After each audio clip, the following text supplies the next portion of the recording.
දෙවියන් වහන්සේ තම ස්වරූපය අනුව මිනිසා මැවුස්සේක. දෙවියන් වහන්සේගේම ස්වරූපය අනුව ඔවුන් මවා වදාළසේක.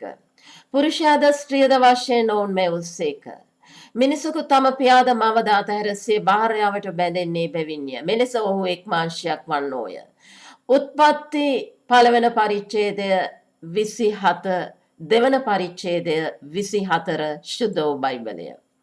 දේවාඥාව එක් පුරුෂයෙකුට එක් ස්ත්‍රියක් පමණි. ඒ ඉර පනින ඕනෑම අයෙකු කාම මිත්‍යාචාරිකයෙකු වේ. එකිනෙකාට ගරු කරමින් වගකීම ආදරය මත පදනම්ව කාමයේ රස විඳින්නට ඉඩ දුන් මැවුම් කරුවානෝ කාම මිත්‍යාචාරය කරන්නට ආඥා නොකළහ. බහුමාංශගත වීම තම ශරීරයට විරුද්ධව කරන පිළිකුල් අනාචාරයකි. පූර්ණ මනුෂ්‍යයා වනුයේ පුරුෂයා හා ස්ත්‍රියගේ එක්වීමයි. එය නැමවීමක ආරම්භයයි.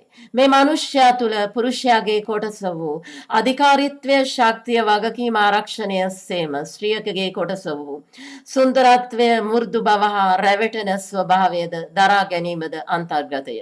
මේ සංයෝගය නිසා විවාහය පවුල හා බෝකිරීම වූ දේව සැලැස්ම ක්‍රියාත්මක වේ. කිසිසේත් ස්ත්‍රිය පුරුෂයාගේ භාණ්ඩයක් බෝ කරන යන්ත්‍රයක් හෝ ලිංගික වහලියක් නොවේ. මොවුන් සමාන වූවන් මිස එකිනෙකාට පහත උසස් වූවන් නොවේති.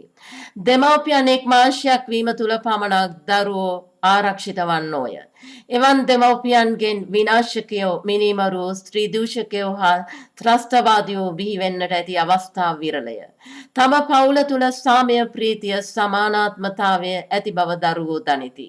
පවුලෙන් නොලැබුණු දේට ලෝකයෙන් පලිගන්නට ඔවුන් නොපෙළෙඹෙති. 2026 ජූලි 3 මගේ දින පොතෙනි. ගොඩ්ස්පෙල් කීතු සුබස 45220